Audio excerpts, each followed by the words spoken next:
नमस्कार दोस्तों, युक्ति आईएएस में आपका हार्दिक स्वागत है। सबसे पहले कि जो आप लोग का टेस्ट हुआ था और टेस्ट में शायद एनालिसिस आपका ज्योग्राफी का और करंट का हो चुका था।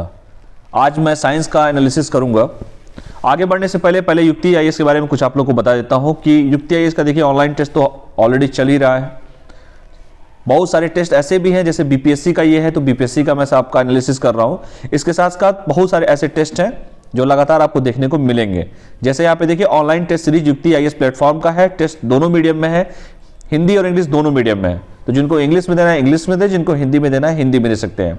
यूपीएससी में है स्टेट पीसीएस, पीटी मेंस, ठीक है। यूपीएससी का है, बीपीएससी का है, जेपीएससी का है, Jharkhand public service commission, Jammu Kashmir मत समझिएगा, Rajasthan public service commission, UP PCS, MP PCS, Uttarakhand PCS और सीएच का मतलब छत्तीसगढ़ पीसीएस। ये सारे टेस्ट पेपर जो है आपको अवेलेबल है ऐप पर।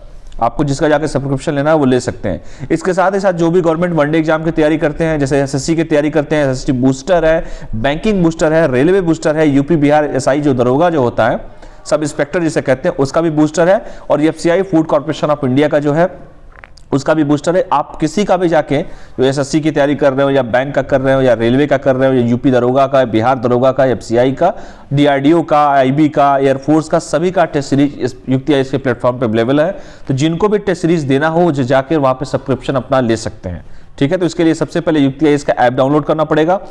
युक्ति आईएएस का ऐप डाउनलोड करने का सिंपल सा एक तरीका, जैसे मैंने बताया भी है कि प्ले स्टोर पे जाइए, जो आपका गूगल का प्ले स्टोर होता है उस पे जाइए और टाइप कीजिए युक्ति आईएएस। जैसे आप टाइप करेंगे ऐसे ही लोगो खुल के आपके पास आ जाएगा। उसको आप डाउनलोड करेंगे और जो रजिस्ट्रेशन है, जैसे ईमेल आईडी डालना है या मोबाइल नंबर डालना है या आपका नाम डालना है, वो सारी चीजें फिलअप करेंगे और सीधे आप युक्ति आईएएस के ऐप को आप लोग ओपन कर सकते हैं और जो भी सब्सक्रिप्शन का प्लान लेना हो, जो भी टेस्ट देना हो, वो आप लोग टेस्ट दे सकते हैं, ठीक है। और भी देख लीजिए नीचे चीजें, ये दिया हुआ वेबसाइट है, युक्ति आईएएस का वेबसाइट है yuktiis20@gmail.com। अगर कोई क्वेरी हो तो आप इस पर मेल भी कर सकते हैं। वेबसाइट दिया ही है आपका, मोबाइल नंबर है, कोई भी नंबर आप संपर्क कर सकते हैं, कोई समस्या हो तो कर सकते हैं, ठीक है। चलिए, अगर कोई क्वेरी हो तो आप फोन करके पूछ भी सकते हैं। ये देखिए 67 बीपीएससी का था, जिसमें टोटल 21 टेस्ट है आपका। एक टेस्ट आपका फ्री है जो ऑलरेडी दिया जा चुका है, जो उनको देना है वो जाके डेमो देख सकते हैं।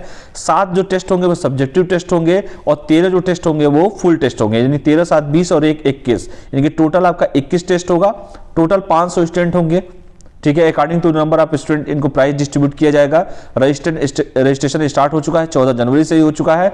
और देखिए डिस्काउंट भी दिया रहा है, 14 जनवरी 2022 से स्टार्टिंग है।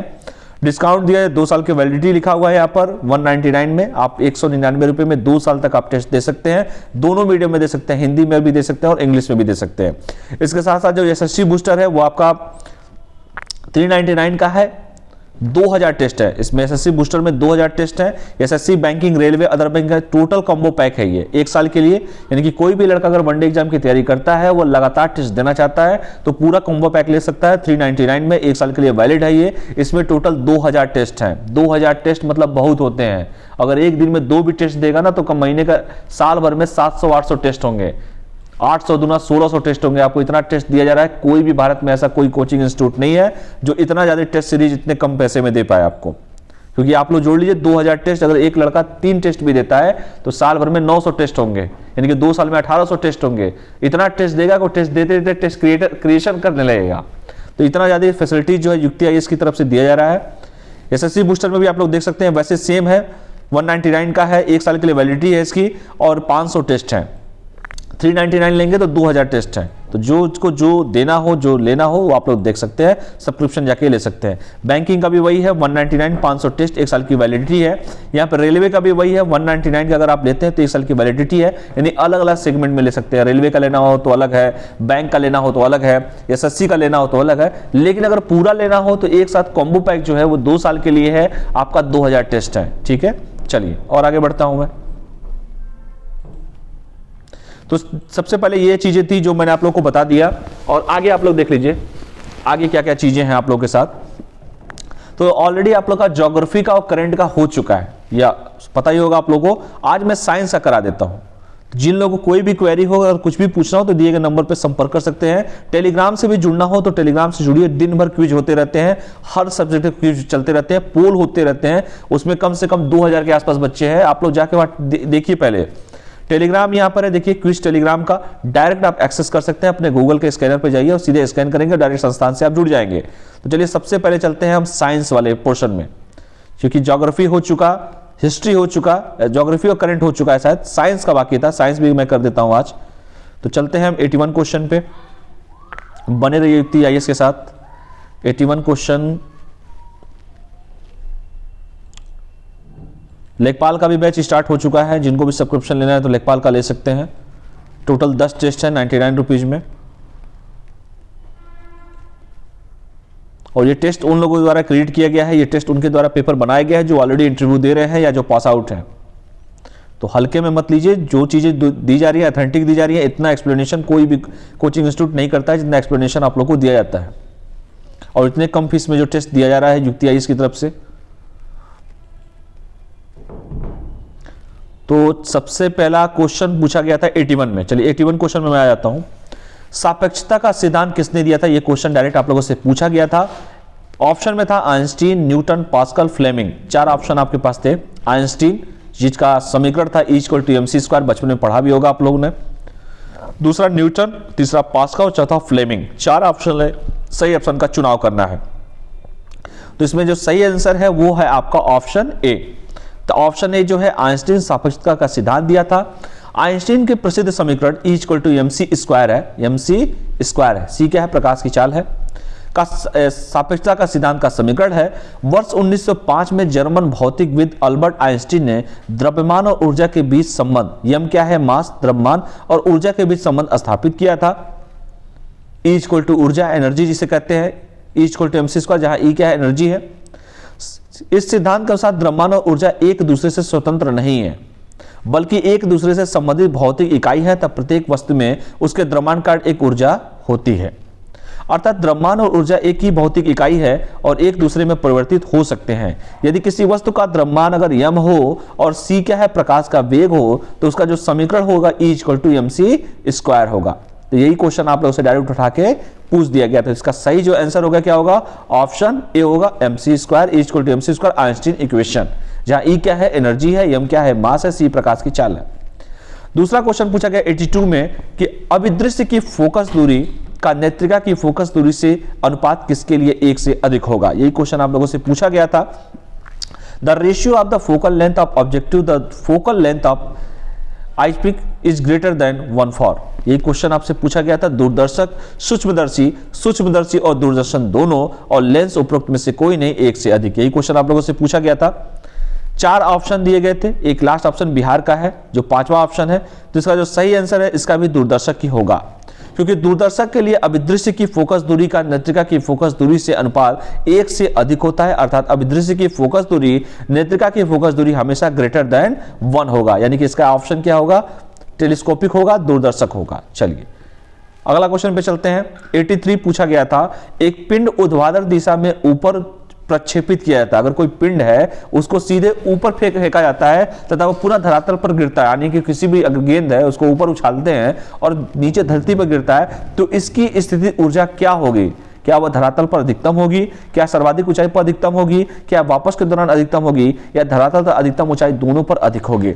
4 ऑप्शन है, सही आंसर का चुनाव कीजिए। तो इसका जो सही आंसर है वो है ऑप्शन बी, यानी कि सर्वाधिक ऊंचाई पर अधिक ऊपर जाएगा तो क्या होगा? उसकी जो स्थितिज ऊर्जा क्या होगी? वो अधिकतम होगी। इसका सही आंसर क्या हो जाएगा? आंसर बी फॉर बॉय हो जाएगा। यानी स्थितिज ऊर्जा किसी वस्तु में उसके विशेष स्थिति अथवा विकृति के कारण जो ऊर्जा उत्पन्न होती है उसे स्थितिज ऊर्जा कहते हैं। यानी स्थितिज ऊर्जा U= क्या हो जाएगा? mgh हो जाएगा। m क्या है? द्रव्यमान है। g क्या है? गुरुत्वाकर्षण बल है। h क्या है? ऊंचाई है। इसका सही आंसर क्या हो जाएगा? ये इक्वेशन हमेशा याद रखिएगा, पेपर में इक्वेशन भी हमेशा पूछा जाता है। तो क्या होगा? सर्वाधिक ऊंचाई पर क्या होगा? अधिकतम होगा। इसलिए इसका आंसर क्या हो जाएगा? बी हो जाएगा। चलिए 84 क्वेश्चन पे आते हैं। अवतल लेंस का दर्पण का क्वेश्चन है। अवतल दर्पण की वक्रता केंद्र पर रखी वस्तु का प्रतिबिंब कहां बनेगा? क्या वह वक्रता के केंद्र पर बनेगा? क्या मुख्य फोकस पर बनेगा? क्या वक्रता केंद्र और मुख्य फोकस के बीच बनेगा? क्या अनंत और वक्रता केंद्र के बीच बनेगा? या इनमें से कोई नहीं, या 1 से अधिक? तो इसका जो सही आंसर है वो है वक्रता के केंद्र पर बनेगा। यानी अवतल दर्पण की वक्रता केंद्र पर रखी वस्तु का प्रतिबिंब दर्पण से परावर्तन की पश्चात वक्रता पर केंद्र पर ही बनता है। यानी इसका सही आंसर क्या हो जाएगा? ऑप्शन ए हो जाएगा। चलिए अगला क्वेश्चन चलते हैं 85 पे। किसी समतल दर्पण की वक्रता त्रिज्या क्या होती है? ये क्वेश्चन बहुत इंपॉर्टेंट है, इसको इंपॉर्टेंट यहां लिख भी दे रहा हूं। शून्य होती है, अनंत होती है, शून्य और अनंत के बीच होती है, शून्य और एक के बीच होती है। तो कोई भी अगर समतल दर्पण है उसका जो है वक्रता त्रिज्या जो हमेशा इनफाइनाइट होती है, अनंत होती है। यानी कि दर्पण के केंद्र और उसके ध्रुव के बीच की दूरी को दर्पण की वक्रता त्रिज्या कहते हैं। एक समतल दर्पण के लिए वक्रता त्रिज्या शून्य और अनंत के बीच होती है। इसका आंसर क्या हो जाएगा? इनफाइनाइट हो जाएगा, अनंत हो जाएगा। अगला क्वेश्चन पूछा गया था शक्कर के घोल में शक्कर क्या है? एक क्या है? तो शक्कर जो है क्या वो कोलाइड है, क्या विलायक है, क्या विलय और विलायक है, या विलायक और कोलाइड है? तो इसका सही आंसर जो है वो होगा ऑप्शन बी, विलायक है। यानी कि विलय वे पदार्थ जिसे घोला जाता है उसे विलय कहा जाता है। ऐसे पदार्थों की अपने प्राकृतिक घोल में मिलाकर खत्म हो जाती है और वह घुलकर अपने गुणों को समूह में दे देता है। विलायक की परिभाषा कहता है कि वह माध्यम जिसमें विलय को घोला जाता है उसे विलायक कहा जाता है। जैसे अगर नींबू पानी बनाने के लिए पानी में नींबू को घोला जाए तो नींबू जो है विलय होगा और पानी विलायक होगा। ये बचपन में आप लोगों ने पढ़ा भी होगा, पढ़ लीजिएगा इसको। विलय और विलायक को मिलाकर जिस तत्व का निर्माण होता है उस तत्व को विलयन कहा जाता है। और विलयन के अंदर विलय और विलायक दोनों के ही गुण पाए जाते हैं। देखो यहीं से भी क्वेश्चन बन सकता है, तो इसको भी ध्यान से पढ़िए जो आप लोग को एक्सप्लेनेशन दिया जाता है। चलिए अगला क्वेश्चन पे चलते हैं। 87 में पूछा था कि भविष्य का ईंधन किसे कहते हैं? क्या हाइड्रोजन को कहते हैं, क्या मीथेन को कहते हैं, क्या ऑक्सीजन को कहते हैं, क्या हीलियम को कहते हैं? तो भविष्य का जो है what is the called off the fuel of the future? तो फ्यूल ऑफ द फ्यूचर जो है वो आपका हाइड्रोजन है। हाइड्रोजन एक रंगहीन गंधहीन गैस है जो पर्यावरण पीढ़ी प्रदूषण से मुक्त भविष्य की ऊर्जा के रूप में देखी जा रही है। हाइड्रोजन के साथ सबसे अच्छा बड़ा लाभ यह है कि ज्ञात ईंधनों में प्रति इकाई द्रव्यमान ऊर्जा इस तत्व में सबसे ज्यादा होती है और यह जलने के बाद उप उत्पाद के रूप में जल का उत्सर्जन करता भी है। तो इसको पढ़ लीजिएगा, बहुत इंपॉर्टेंट है हाइड्रोजन। अगला है जल की अस्थायी कठोरता दूर करने के लिए किसका उपयोग किया जाता है? चूना का उपयोग किया जाता है, बेकिंग सोडा का उपयोग किया जाता है, ब्लीचिंग पाउडर का उपयोग किया जाता है, या वॉशिंग सोडा का उपयोग किया जाता है? तो जल की अस्थायी कठोरता को दूर करने के लिए वॉशिंग सोडा का प्रयोग किया जाता है। इसका आंसर हो जाएगा डी फॉर जानते हैं डी होता है, एक्स्ट्रा नहीं बोलूंगा। चलो अगला क्वेश्चन है निम्नलिखित में से किसकी उपस्थिति के कारण चूने के पानी का वायु में रखने पर दूधिया हो जाता है? Sulphur dioxide, carbon dioxide, nitrogen oxide, nitrogen, इनमें से कोई नहीं या एक से अधिक। तो देखो किसी की उपस्थिति के कारण चूने का पानी वायु के संपर्क में रखने पर दूधिया हो जाता है, तो वो है कार्बन डाइऑक्साइड, CO2 है। इसको ध्यान से पढ़िएगा, कार्बन डाइऑक्साइड है। जब किसी बंद कमरे में कोयला जलाया जाता है, मान लो आपका कमरा है वो बंद है, कोयला जला रहे हो, तो कौन सी घुटन और मृत्यु का कारण बनती है? कौन सी गैस? क्या इथेन है, मीथेन है, कार्बन मोनोऑक्साइड है, कार्बन डाइऑक्साइड है? तो जब बंद कमरे में कोयला जलाया जाता है तो उसमें कार्बन मोनोऑक्साइड गैस उत्पन्न होती है, तो कार्बन मोनोऑक्साइड गैस उत्पन्न होती है। तो इसका ऑप्शन में तो वैसे सी लिखा है, यह एक विषैली गैस है, यानी ऑप्शन ये हो जाएगा बी। सॉरी यहाँ पर ऑप्शन सी है, कार्बन मोनोऑक्साइड है, ऑप्शन सी था कार्बन मोनोऑक्साइड। क्योंकि जब बंद कमरे में कोयला जलाया जाता है तो उसमें कार्बन मोनोऑक्साइड गैस उत्पन्न होती है जो कि एक बहुत ही विषैली गैस है और यही गैस घुटन और मृत्यु का कारण बनती है। 91 क्वेश्चन में पूछा गया था कवकों के अध्ययन को क्या कहते हैं? पोलियोबॉटनी, माइकोलॉजी, मार्मोफोलॉजी, माइक्रोबायोलॉजी क्या कहते हैं? तो जो कवकों के अध्ययन को कहते हैं वो क्या कहते हैं? तो कहते हैं माइकोलॉजी। तो माइकोलॉजी जीव विज्ञान की वह शाखा है जिसमें कवकों का अध्ययन किया जाता है, माइकोलॉजी कहलाता है। कवक विज्ञान में उनकी जैव रासायनिक विशेषताओं, आनुवांशिक विशेषताओं आदि की एवं मानव के कल्याण हेतु आयुर्विज्ञान विज्ञान आदि हेतु अनुसंधान किया जाता है। कवक जो है पर्ण हरित होते हैं, कवक में जड़, तना व पत्ती नहीं होते हैं। कवक परजीवी अथवा मृतजीवी भी होते हैं और बीजाणुओं के द्वारा जनन करते हैं। कुछ कवक सहजीवी भी होते हैं। तो 91 का हो जाएगा बी। अगला है शैवालों के अध्ययन करने की शाखाओं को क्या कहते हैं? Phycology, physiology, pomology, pteridology. तो फाइकोलॉजी विज्ञान की वह शाखा है जिसके अंदर शैवालों का अध्ययन किया जाता है, उसे फाइकोलॉजी कहा जाता है। ऑप्शन क्या हो जाएगा? ए फॉर एप्पल होता है। चलिए ऑप्शन ए हो जाएगा। अगला है निम्नलिखित में से किस वायरस की खोज सर्वप्रथम होती? STLV, HIV, TMB या पोलियो? तो इसका जो सही आंसर है, 4 ऑप्शन है और इसका जो सही आंसर है ऑप्शन सी है, TMB होता है। ठीक है, एक्सप्लेनेशन पूरा डिटेल दे दिया गया है। टोबैको मोजेक वायरस एक विषाणु है और यह सबसे पहले आविष्कृत होने वाला वायरस है। इस विषाणु की खोज आइवेनेस्की ने की थी और यह विषाणु पतले लंबे बेलनाकार संरचना वाले होते हैं और टीएमबी का प्रोटीन और लगभग 2130 इकाइयों का बना होता है जो कैप्सोमियर्स कहलाता है। ठीक है, तो सबसे पहले जो हुआ था वो कौन सा हुआ था आपका? टीएमबी हुआ था, इसको पढ़ लीजिएगा। चलिए अगला क्वेश्चन है, मानव शरीर में मौजूद निम्नलिखित कोशिकाओं में से किसमें माइटोकॉन्ड्रिया नहीं पाया जाता है? तो माइटोकॉन्ड्रिया नहीं पाया जाता है लाल रक्त कोशिकाओं में, यकृत में, मांसपेशी कोशिकाओं में, श्वेत रक्त कोशिकाओं में, किसमें नहीं पाया जाता है? तो वो ऑप्शन ए है, लाल रक्त कोशिकाओं में, रेड ब्लड सेल में नहीं पाया जाता है। जीवाणु एवं नीलहरी शैवालों को छोड़कर से सभी सजीव पादप एवं जंतु कोशिकाओं के कोशिका द्रव्य में अनियमित रूप से बिखरी हुई दोहरी झिल्ली आबद्ध कोशिकाओं को माइटोकॉन्ड्रिया कहते हैं। कोशिका के अंदर सूक्ष्मदर्शी की सहायता से देखने में ये गोल लंबे अंडाकार दिखते हैं। अगला क्वेश्चन है इबोला के बारे में। इबोला क्या है? एक विषाणु है, प्रोटोजोआ है, जीवाणु है, कवक है, क्या है ये इबोला? ये क्वेश्चन पूछा गया था। तो इबोला एक विषाणु है। ठीक है, इबोला वायरस की खोज सर्वप्रथम 1976 में इबोला नदी के पास स्थित गांव में हुई थी जो कि कांगो लोकतांत्रिक गणराज्य में है। WHO ने 2019 में वैश्विक स्वास्थ्य के लिए इसे 10 खतरे की अपनी सूची में इबोला को भी शामिल किया था और विश्व स्वास्थ्य संगठन ने घोषणा की कि फरवरी 2021 में गिनी में फैले इबोला वायरस का प्रकोप खत्म होने की घोषणा की, जहां 2013-2016 तक लगभग 11,300 लोगों की मौतों का कारण बना था। इबोला क्या है? कोई पूछे तो आप उसको बता दीजिए कि इबोला क्या है? एक वायरस है। क्या है इबोला? एक कवक है। सॉरी, इबोला क्या है? एक विषाणु है। ठीक है, ठीक है, इबोला क्या है? एक वायरस है। चलिए अगला क्वेश्चन देखते हैं, निम्नलिखित में से किसको बंडिंग के माध्यम से तैयार किया था? अमीबा, यीस्ट, पैरामीशियम, प्लाज्मोडियम किसे तैयार किया जाता है? अमीबा को किया जाता है, यीस्ट को किया जाता है, पैरामीशियम किया जाता है या प्लाज्मोडियम को किया जाता है? तो सही आंसर है इसका यीस्ट, आंसर बी। यीस्ट, जिसे आम बोलचाल की भाषा में खमीर भी कहा जाता है, मुख्य खाद्य पदार्थों में उपयोग किया जाता है। यीस्ट खाद्य पदार्थों को फुलाने के काम में आता है। यह एक तरह की फंजाई है जो चीजों को फर्मेंट करने के काम आती है। इसको पढ़ लीजिएगा, कई बार क्वेश्चन ये पूछा जा चुका है। लीची का फल कौन सा भाग खाया जाता है? लीची खाते हो? कहाँ का लीची सबसे ज्यादा फेमस है और किस लीची को GI टैग प्रदान किया गया है? क्वेश्चन मैंने जो पूछा है उसका आप लोग कमेंट करके मुझे बताइएगा कि लीची का फल कौन सा भाग खाया जाता है? लीची के फल का कौन सा भाग खाया जाता है? मांसल एरिया, मध्य भित्ति, फल भित्ति, अंतःभित्ति? तो सही आंसर इसका मांसल एरियल। लीची फल के मांसल एरियल भाग को खाया जाता है। निषेचन के बिना अंडे में भ्रूण का बनना क्या कहलाता है? अनिषेक फलन, अपबीजाणुवत परिसेचन। इसका जो सही आंसर है वो आपका आंसर है, आपका आंसर ए है।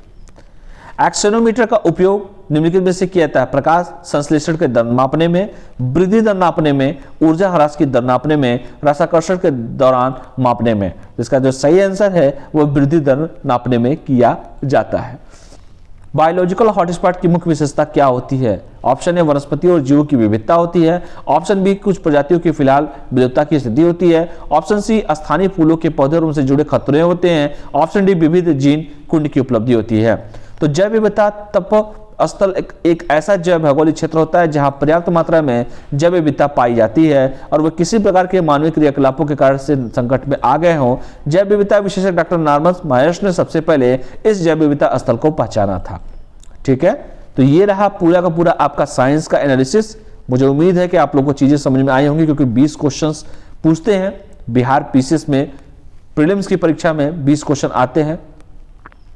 तो ये आपका एनालिसिस हो गया, इसको आराम से देखिए। जिन चीजों के बारे में बताया गया है, जैसे लीची का मैंने पूछा है तो इसमें करंट अफेयर में क्वेश्चन आ सकता है कि कहाँ की लीची को GI टैग प्रदान किया गया है, उस लीची का नाम क्या है, GI टैग जो जिसको दिया गया है। कमेंट करके आप लोग जरूर बताइएगा, ठीक है, क्योंकि ये जो क्वेश्चंस हैं इससे आपके करंट के भी क्वेश्चन आपको मिल जाएंगे। तो चलिए आज के लिए हम इतना ही करते हैं, फिर मिलेंगे एक नए एपिसोड के साथ। और जो चीजें नहीं अभी कराई गई हैं, जिनका एक्सप्लेनेशन नहीं हुआ है, उसका भी एक्सप्लेनेशन आपको देखने को मिल जाएगा बहुत ही जल्द। तो बने रहिए युक्ति IAS के साथ और अपने दोस्तों को भी अधिक से अधिक वीडियो शेयर कीजिए, लाइक कीजिए, शेयर कीजिए, सब्सक्राइब कीजिए और अपने दोस्तों को भी युक्ति IAS के बारे में बताइए अगर अच्छा लगे तो। ठीक है, अपने कमेंट, अपने रिव्यू जरूर दिया कीजिए। तब तक के लिए आप लोग पढ़ाई करते रहिए, स्वस्थ रहिए, मस्त रहिए, पढ़ते रहिए। बहुत बहुत धन्यवाद। Thank you all of you. जय हिंद।